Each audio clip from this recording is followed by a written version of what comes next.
Гурван асуулт асууя. Нэгдүгээрт нь өртөө холбоотой.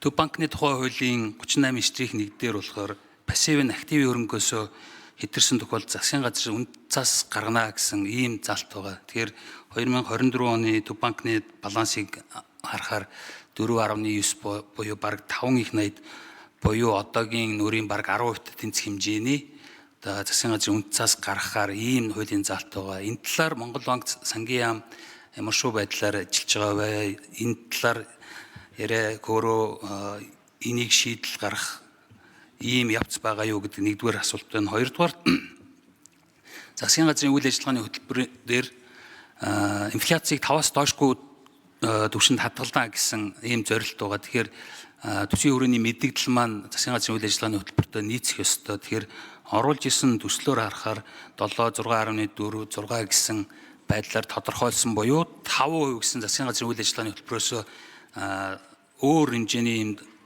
төсвийн хүрээний мэдээлэл оруулж ирсэн байна. Энэ талаар бас тайлбар авъя. 3-дугаарт нь эдийн засгийн өсөлтийг 6% байхаар төлөвлөсөн байна. Энэ дээр уул уурхайн болон уул уурхайн бус салбаруудын өсөлтийн ялгаануудыг нь хэдэн хувь нь уул уурхайн өсөлтөөс, хэдэн хувь нь уул уурхайн бус салбарын өсөлтөөс орж ирэх вэ? Энэ талаар мэдээлэл өгөөч. Ийм 3 асуулт.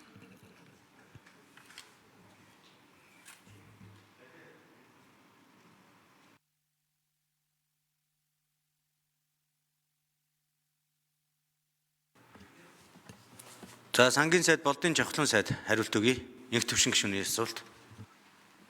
Юу гэж асуусан? Төсвийн хүрээ гэж асуусан биз дээ. Төсвийн хүрээ гэж асуусан биз дээ. За Лувсан нэмийн ган төмөр сайд хариулт өгье.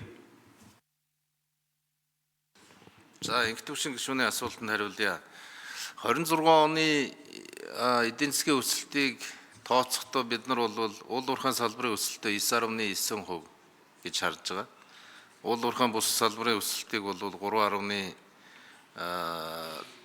уул уурхайн бус салбар нь бол 5.3%.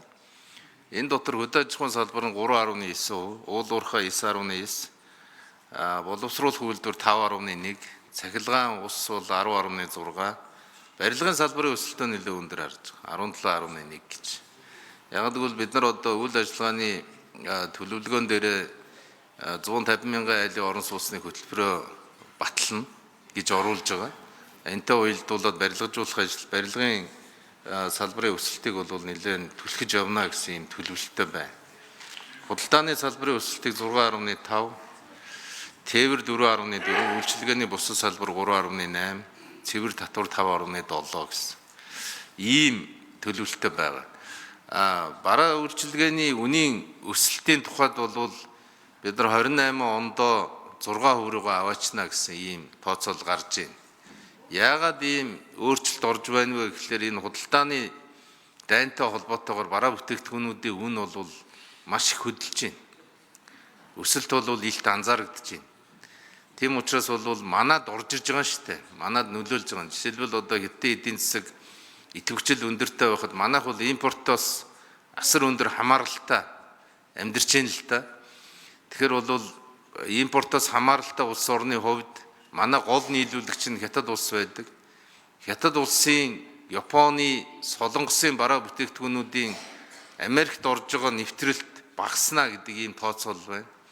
Багасаад ирэх юм бол үйлдвэрлэл нь буурна, үйлдвэрлэл буурах юм бол өртгөн нэмэгдэнэ, өртгөн нэмэгдэхээр манад нийлүүлж байгаа барааны үн бол өсөөд явах ийм дүр зураг бол харагдаад байна гэсэн ийм одоо тооцоол нэгдүгээрт хийж байгаа. Хоёрдугаарт бол эрчим хүчний салбар либералчлагдахаар цаашаага саяны өссөн үн бол буурах тренд бол байна. Нөгөө талд нь дулааны үн гэдэг зүйл байна. Дулаан бол өнөөдөр дандаа алдагдaltaй явж байгаа. Тэгэхээр энэ бол ашигтай явахгүйгээр орон сууцчуулалт өөрөө байхгүй болчихж байгаа. Тэгэхээр орон сууцны салбарын өсөлтөө хараад бид бол дулааны нийлүүлэлтэн дээр бол яалтчгүй шийдвэр гарах юм байна гэдэг ийм зургийг бол харж байгаа гэдгээ хэлье. Тэгээд Монгол банкны та холбоотой асуудал дээр сангийн сайд хариулна.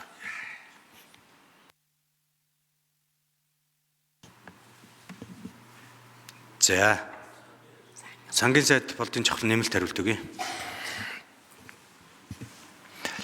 За тэр Төв банкны хуулийн дээр тийм заалт байдیں۔ За тэр бол 1990 онд ерөөсөө бид арилжааны банк Төв банктай болох юм хоёр шаталтай системээс л анх бий болсон суур ойлголттой. Ер нь бол улсын Төв банкны хуулиуд дээр ийм заалтууд байдаг. Тэр нь юу вэ гэхээр ер нь яг хуу засгийн газрыг хариуцлагажуулж байгаа л санаа юм байна. Өөрөөр хэлбэл одоо дан ганц Төв банкны бодлогын хүнд захирагддаг инфляц гэж байхгүй шүү. Дан ганц одоо Төв банкны бодлогоор хязгаарлагддаг, зохицуулагддаг валютын нөөц гэж байхгүй шүү. Засгийн газар энэ дээр тодорхой хэмжээний үүрэг хариуцлага хүлээх ёстой шүү. Төлбөрийн тэнцлээрээ дамжуулаад, гадаад худалдаагаараа дамжуулаад. За тийм учраас тодорхой хэмжээний хариуцлага одоо засгийн газар заавал үүрлцэх ёстой гэдэг тийм нэг уяа байдаг. За тэгвэл тэрний дагуу бол одоо засгийн газар тэнд алдагдлыг хаах ч юм уу тэр одоо эрсдлээс төсвүүдээс одоо За жавхлан сайд гүйцээж хариулъя. тэгэхээр тэрийг бол өмнө нь бол тийм зохицуулт хийж байгаагүй. Зөв цаашдаа яах вэ гэдгийг бол бид бас ярих ёстой. Энийг бол улсын хурал дээр ярих ёстой. За засгийн газар дээр Төв банктайгаа бүгдээрээ сууж байгаад энийг бол ярилцах ёстой. Гэхдээ өнөөдрийн хуримтлагдсан засгийн Төв банкны одоо тэр бодлогын зардал гэж хэлүүлэх илүү оновчтой юм байна. Тэр хуримтлагдсан алдагдлын ер нь нэг 90 гаруй хувь нь бодлогын хүний. Эсвэл одоо аншийн тэгштэл. Өөрөөр хэлбэл Төв банкны валютын нөөц нэмэгдэх тусмаа Төв банк валютын аншийн алдагдлалд ордог.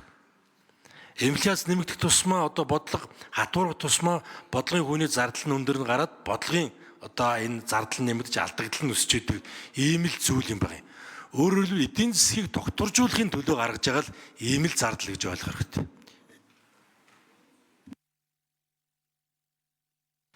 За инх төвшин гишүүн тодруулж сууя. За эдийн засгийн өсөлт дээр нэг тодорхойлох асуулт байна. Тээврийн өсөлтийг 4.5 гэсэн өмнө бас төсвийн хүрээний мэдээлэл ярьж явах үед бас асууж исэн. Энэ тээвэр гэдэг дотор уул уурхайтай холбоотой тээврийн дотор яваад байгаа. Тэгэхээр энийг салгаж уул уурхайтай холбоотой тээвэрлэлд оруулж ялгаж байгаа юу? Энэ нь хэдүү байгаа вэ гэсэн нэг асуулт байна. Тэгээд засгийн газрын үйл ажиллагааны хөтөлбөр уул нь яг хөтөлбөрүүд дээр энд нийцсэн байх ёстой гэхээр нөхцөл байдлууд мэдээж олон шалтгаанууд байгаа. Тэгэхээр яг эндээ нийцүүлээд одоо ямар зохицуултууд, ямар тохиргоонууд хийх юм гэдэг байдалтай уулна уялдуулж явах ёстой мó гэсэн одоо бодол байгаад байна. Тэгэхээр инфляцийг 5-аас доош түвшинд хадгална гэдэг үйл ажиллагааны хөтөлбөр дээрээ заасан. Одоо болохоор ингээд ийм нөхцөл байдлаас ингээд одоо энэ давхаас үр аргагүй болж байна гэдэг яг зөв тайлбарлаад ойлгож байна. Тэгээд өөр ямар нэгэн сонголт байхгүй байсан бол ингэж явуулах гэж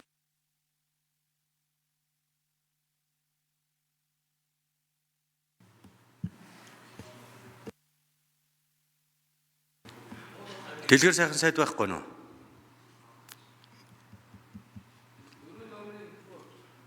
За энэ дэр дөрвөөс эдийн засгийн хөгжлийн яамны газрын дарга инх хамгаалан хариулт өгье.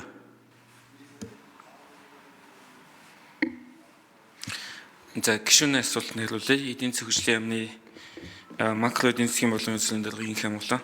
За тээврийн өсөлтийн хувьд бол уул уурхайн бүтээгдэхүүнийг тээвэрлэх ачаа тээвэр орж байгаа.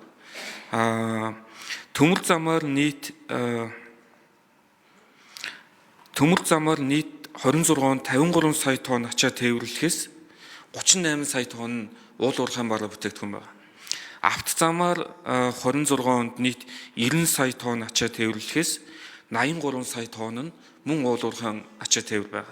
Ерөнхийдөө өсөлтийн хувь нь бол яг энэ дүнтэй жишээд хуваагдаж олж байгаа гэсэн.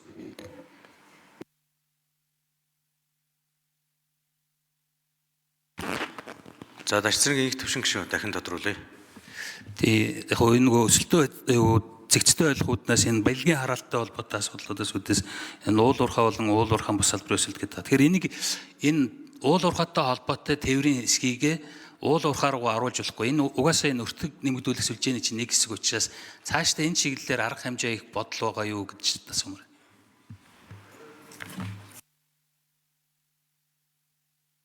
За инх хамгаалан дөрөвдүгээр энэ дээрээс нэмэлт хариулт өгье. Энэ статистик тооцдог аргачлал үндэсний статистикийн орон дээр хийгддэг. нийт улсуудын тээврийн салбарын харьцуултыг хийхэд бол ингэж тээврийн салбаруудад нь хувааж үздэггүй. Яг л тийсэн ачааныхаа статистикийг л харуулж явдаг.